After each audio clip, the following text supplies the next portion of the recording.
হে ছোট ভাই ব্রাদার, কি অবস্থা সবার? আশা করি সবাই ভালো আছো। অঙ্কের ভয় এবার হবে জয়, তাই তো চলে আসলাম আবারও তোমাদের মাঝে।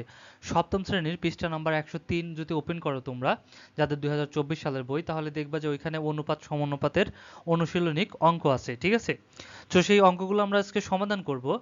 আজকে আমরা 1 নম্বর অঙ্কটা সমাধান করব। চলো দেখি 1 নম্বরে কি বলছে, যে দুটি সংখ্যার অনুপাত 14:5, একটি সংখ্যা 56 হলে অপর সংখ্যাটি নির্ণয় করো। এই অঙ্কটা অনেকভাবে করা যায়, ঠিক আছে? আমরা আজকে 3 ভাবে করব। এই একটা অঙ্কই 3 ভাবে করব, যেইটা তোমাদের সহজ লাগে তোমরা সেভাবেই করতে পারো, ঠিক আছে? কোনো সমস্যা নাই। তো চলো সমাধানে চলে যাই। তবে সমাধানে যাওয়ার আগে যারা এখনো পর্যন্ত আমার চ্যানেলটি সাবস্ক্রাইব করো নাই, অতি দ্রুত চ্যানেলটি সাবস্ক্রাইব করে পাশেই থাকো। আশা করি তোমাদের অনেক উপকার হবে, কেননা তোমাদের বইয়ের সমস্ত অঙ্কগুলো একদম ধরে ধরে করে দেওয়া হচ্ছে। ওকে, তো চলো সমাধান করি। এখন দেখো, এখানে বলছে দুইটি সংখ্যার অনুপাত 14:5, একটি সংখ্যা 56 হলে অপর সংখ্যাটি কত। অর্থাৎ দুইটি সংখ্যার অনুপাত কিন্তু এটা আছে, প্রথম সংখ্যাটার আছে 14 অনুপাত, যেটা প্রথমে বলা থাকে সেটা অনুপাতের যেটা প্রথমে বলা থাকে সেটা প্রথমে থাকে, যেটা পরে থাকে সেটা পরে থাকে। একটি সংখ্যা 56, ঠিক আছে? অপর সংখ্যাটি কত, তার মানে এই 14 এটার সাথে 56 আর 5 এরটার সাথে কত ছিল সেটা আমাদের জানা নাই, ঠিক আছে? বোঝো নাই হয়তো, চলো একটু সমাধানে যাই, তাহলে বুঝতে পারবা। দেখো, এখানে বলা হচ্ছে যে দুইটি সংখ্যার অনুপাত 14:5, এখানে এটা দেওয়া আছে। আচ্ছা, এখন দেখো, অতএব তাহলে অপর সংখ্যাটি একটি সংখ্যার কত, 5/14। এই অনুপাতটাও কিন্তু ভাগ, এই অনুপাতটাও কিন্তু ভাগ, এইভাবে যদি থাকে, দেখো এই 14 এখানে মনে করো অনুপাত, ঠিক আছে, অনুপাত 5, এটা যদি থাকে, আমরা সরাসরি এটাকে যদি লিখি ভাগ আকারে, তাহলে প্রথমে যেটা থাকে, এই প্রথমে যেটা থাকে সেটা হয়ে যায় লব, ঠিক আছে? 14, প্রথমে যেটা থাকে সেটা হয়ে যায় লব 14, আর পরে যেটা থাকে সেটা হয়ে যায় হর, ঠিক আছে? এটা হচ্ছে তাহলে কত হবে, 5। বুঝা গেল? সেম ভাবে মনে করো 7 এখানে মনে করো 7 তোমার আছে 9, ঠিক আছে? তাহলে এইটাকে যদি আমরা ভগ্নাংশ আকারে লিখি কত হবে বলো তো? উপরে লব হয়ে যাবে 7 আর নিচে হর হয়ে যাবে 9। ওকে, বুঝতে পারছো? এই অনুপাতটাও কিন্তু ভাগ।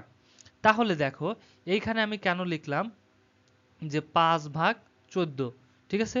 কেন লিখছি এখানে দেখো, এখানে আমি বলছিলাম যে অনুপাতে যেটা আগে থাকে সেটা আগে হয়, যেটার কথা আগে আসে সেটা আগে বসে, এবং যেটা পরে আসে পরে পরে যার নাম আসে সে পরে বসে। তাহলে এখানে অপর সংখ্যাটি, অপর সংখ্যা 5-এর সাথে সম্পর্ক, এই জন্য আগে আসবে অপর সংখ্যাটা, ঠিক আছে? অপর সংখ্যাটি একটি সংখ্যার, একটি সংখ্যা কত, 56, 56-এর সাথে কত, 14 ছিল, ঠিক আছে? তাহলে এই 14টা পিছনে চলে যাবে, 5টা উপরে, ঠিক আছে? এই জন্য 5 উপরে লব হয়ে গেল, আর হর হয়ে গেল কত, 14। তাহলে অপর সংখ্যাটি একটি সংখ্যার 5/14 অংশ। তাহলে দেখো, আমরা কি বের করব, একটি সংখ্যা এখানে দেওয়া আছে 56, আমরা বের করব অপর সংখ্যাটি কত। তাহলে অপর সংখ্যাটি হবে 56-র এত অংশ, 56-র এত অংশ। তাহলে এখন যদি আমরা জাস্ট এটাকে কাটাকাটি করি, তাহলে কত, 20 হয়ে যাবে। কিভাবে দেখো, এই 14 দিয়ে কষে কষে এইভাবে কাটতে হয়, ঠিক আছে? এই 14 দিয়ে আমরা এই 56কে কাটবো, ঠিক আছে? 14 দিয়ে 14কে ভাগ দিলে 1, আর 14 দিয়ে 56কে ভাগ দিলে কত হয়, 4×14=56, ঠিক আছে? তাহলে আমরা হয়ে গেল কত, 56। এখন আমরা কি করব, এই উপরে উপরে গুণ আর নিচে নিচে গুণ। তাহলে উপরে কত আছে, 4 আর 5, তাহলে 4 আর 5 যদি গুণ করি, 4×5 = 20, তাহলে 20, সেই 20 এসে গেল। তাহলে অপর সংখ্যাটি আমাদের কত আসলো, 20। এইভাবে একটা করা যায়। চলো আরেকটা নিয়ম আমি তোমাদেরকে দেখায় দেই, ঠিক আছে? ধরো আমরা এখানে ধরে নেব যে এখানে দুটি সংখ্যার অনুপাত আছে না, এখানে দুটি সংখ্যার অনুপাত এত, তাহলে আমরা ধরি একটি সংখ্যা 14 না, এই অনুপাত, এই দুটি সংখ্যার অনুপাত 14:5, এটা কিন্তু মূল সংখ্যা না, কারণ এই একটা সংখ্যা এখানে আসলো, একটা সংখ্যা 56 আর একটা সংখ্যা আসলো, সেটা আমরা জানি না। সেই সংখ্যার সাথে অনুপাত করেই, মানে সেই সংখ্যা দুটো অনুপাত লঘিষ্ঠ করে আসে আমাদের কত হয়েছে, 14:5 হয়েছে, ঠিক আছে? তাহলে ধরি একটি সংখ্যা 14 × ক, তাহলে 14-এর সাথে গুণ করে কত হবে, সেই কত সংখ্যাটা আছে সেটা আমাদের সেটা বের করতে হবে। আমরা তো জানি না, এই জন্য আমরা ধরে নিলাম ক। তাহলে একটি সংখ্যা 14 × ক, একটি সংখ্যা 14 × ক, এখানে 14 আছে, প্রথমটা 14 একটি সংখ্যা, অপর সংখ্যাটা আমরা ধরে নিলাম 5 × ক, ঠিক আছে? অপর সংখ্যাটি 5 × ক। এখন তুমি, এখানে আমি ক ধরছি, তুমি x ধরতে পারো, y ধরতে পারো, যে কোনো সংখ্যা ধরতে পারো, ঠিক আছে? আমি ক ধরে নিলাম।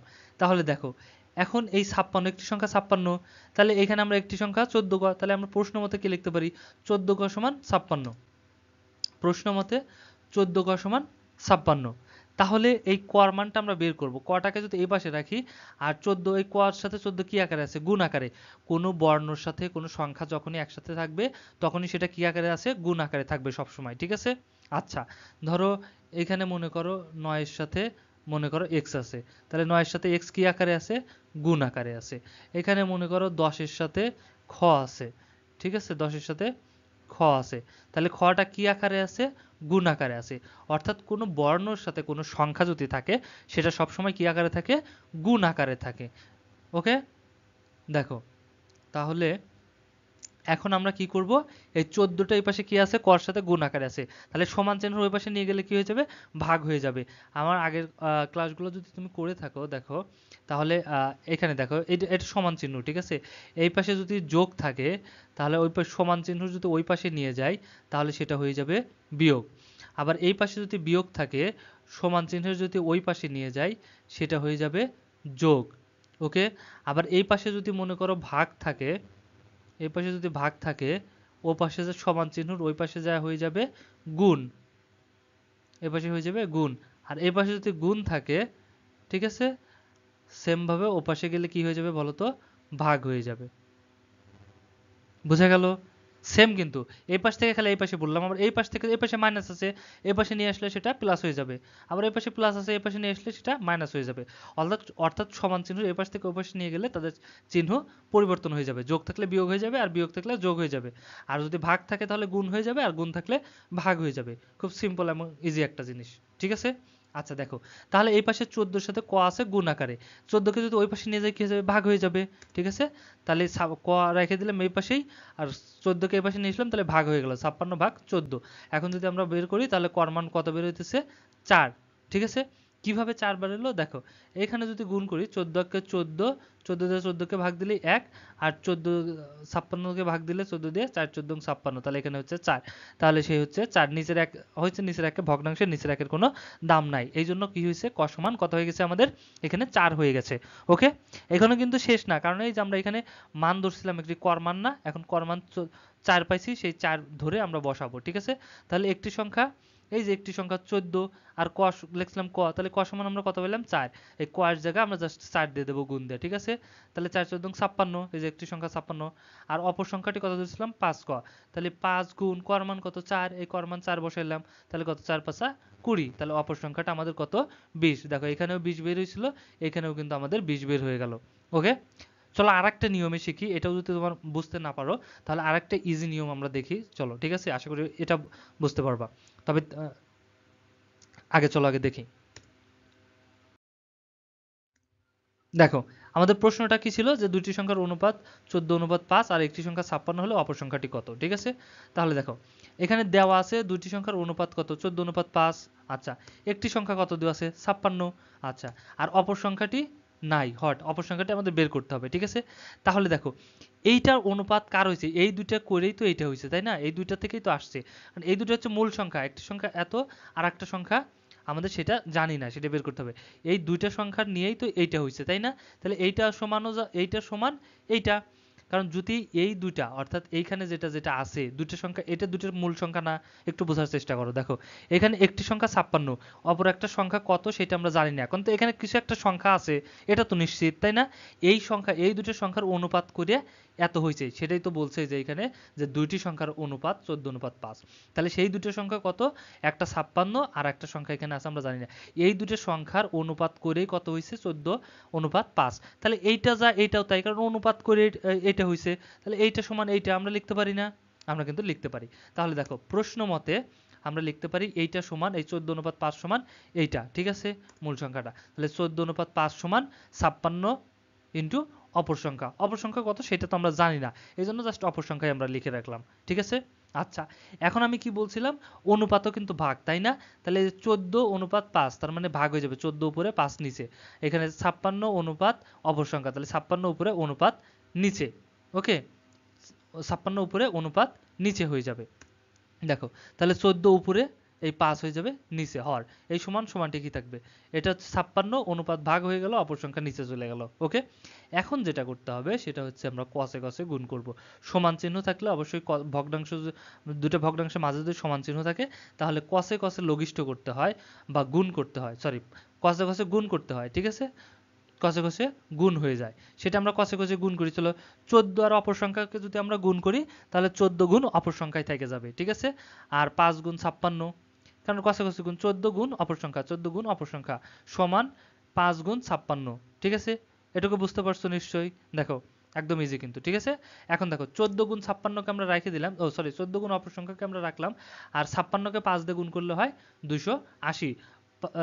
যদি এখানে গুণ করো, দেখো 5 6 30 শূন্য হাতে আমার 3, 5 5 25 আর 3 28, তাহলে 280। ঠিক আছে, এটা বের হলো। এখন দেখো আগের মতোই এই চারটা অপর সংখ্যার সাথে কি আকারে আছে, গুণ আকারে। এই 14কে যদি আমি ওই পাশে নিয়ে যাই, সমান চিহ্নের ওই পাশে নিয়ে যাই, তাহলে সেটা কি হয়ে যাবে, ভাগ হয়ে যাবে। এ পাশে গুণ আকারে আছে, ও পাশে গেলে ভাগ ভাগ হয়ে যাবে।